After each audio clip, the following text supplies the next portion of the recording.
जय हिंद दोस्तों ऐसा कहा जाता है ना कि अगर गरीब के सामने चटनी के साथ रोटी दे दी जाए ना तो उसे भी बड़े सुकून के साथ खाता है। लेकिन जिसके पास पैसा हो, विरासत हो, सब कुछ हो, फिर भी उसके पास सुकून ना हो, उसके परिवार में सुकून ना हो तो कैसा होएगा। हाँ दोस्तों, ऐसा ही कुछ देखने को मिल रहा है आजकल बिहार के एक परिवार, जी हाँ, लालू प्रसाद यादव जी के परिवार में कुछ ऐसा ही देखने के लिए मिल रहा है। जैसा कि आप सभी जानते हैं कि बिहार के अंदर इलेक्शन हुए, 11 तारीख को इलेक्शन खत्म होते हैं, 14 तारीख को इलेक्शन का रिजल्ट आता है और महागठबंधन जो था जिसके साथ लालू प्रसाद यादव और कांग्रेस दोनों एक साथ लड़ रहे थे, ऐसा कहा जा रहा था कि इस बार बिहार में तेजस्वी यादव की सरकार बनेगी, यानी आरजेडी की सरकार बनेगी और महागठबंधन जीत जाएगा। लेकिन दोस्तों होता इसके विपरीत है।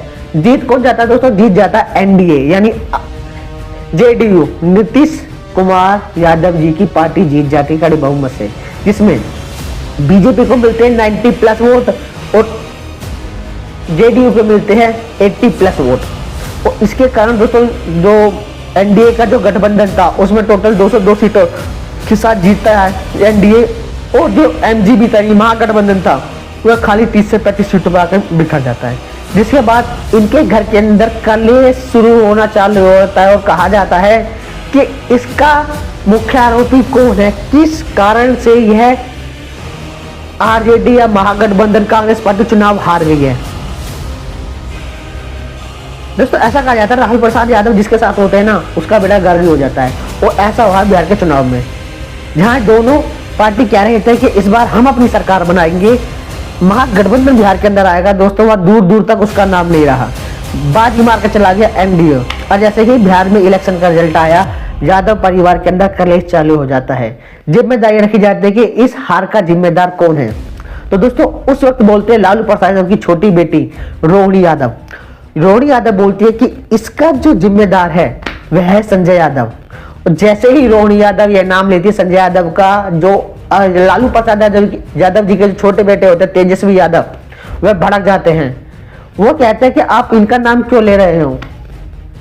जो दोस्तों जो चीज सही है उन्होंने वही बोली, और जब कलेश बढ़ गया तो ऐसा कहा जा सकता है कि जो रोहिणी यादव है उनको चप्पल दिखाई गई, उनको धमकाया गया और रोते रोते रोहिणी यादव घर से बाहर निकली।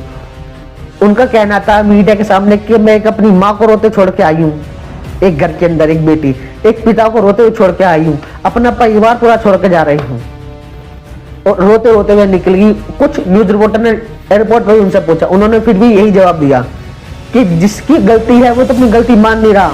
और दोस्तों आज से कुछ साल पहले बड़े बेटे के साथ हुआ, बड़े बेटे से पहले बड़ी बहू जो थी, जो तेज प्रताप यादव जी की पत्नी थी, उसके साथ भी ऐसा, उन्हें ही मारा पीटा गया, उन्हें घर से बाहर करा गया। और आज जब छोटी अपनी ही बेटी के साथ ऐसा हो रहा है तो दोस्तों बिखरा पड़ा है पूरा परिवार।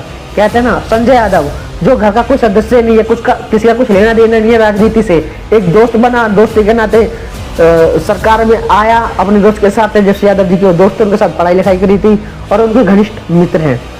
लेकिन तेजस्वी यादव को दोस्त की बेइज्जती बर्दाश्त नहीं हुई। उन्होंने कहा कि इसकी कोई गलती नहीं है। रोहिणी यादव ने कहा कि जो हेड है वही जिम्मेदारी लेगा, जो इन पूरे इलेक्शन का जो काम का संभाल रहे थे वो संजय यादव ही संभाल रहे थे। लेकिन तेजस्वी यादव ने इन सबको धमका दिया, जिस कारण घर के अंदर कलेश हो गया और कलेश बढ़ता ही जा रहा है। कहा कि मैं अब इस पार्टी में कभी नहीं आऊंगी, ना इस परिवार के साथ जुड़ूंगी, ऐसा रोहिणी यादव का कहना है। दोस्तों इस घर में घर का बेटी लग गया है, संपत्ति, जमीन, जायदाद, पैसा भरपूर, सरकार में नाम, ओहदा, सब कुछ होने के बाद भी दोस्तों घर के अंदर सुख नहीं है। तो ऐसे पैसा करोगे क्या, ऐसे हो जाएगा करोगे क्या। और जो घर का है भी नहीं वह खुश है, लेकिन जो घर का है वह रो रहा है। ऐसे क्या फायदा जब घर के ही अपने ही पास ना रहे। तो ऐसा ही पैसा किस काम का, ऐसा भी नाम किस काम का, जिस पैसे से आप अपनों को ही ना खरीद सको, आप लोग अपने पास ही ना रह सको, और जिस पैसे का सब बिखर जाए। तो ऐसे पैसे पे तो थोड़ा दोस्तों इस वीडियो का अंदर इतना, अगर आपको वीडियो पसंद आएगी तो लाइक कीजिएगा, शेयर कीजिएगा, चैनल को सब्सक्राइब जरूर कीजिएगा। जय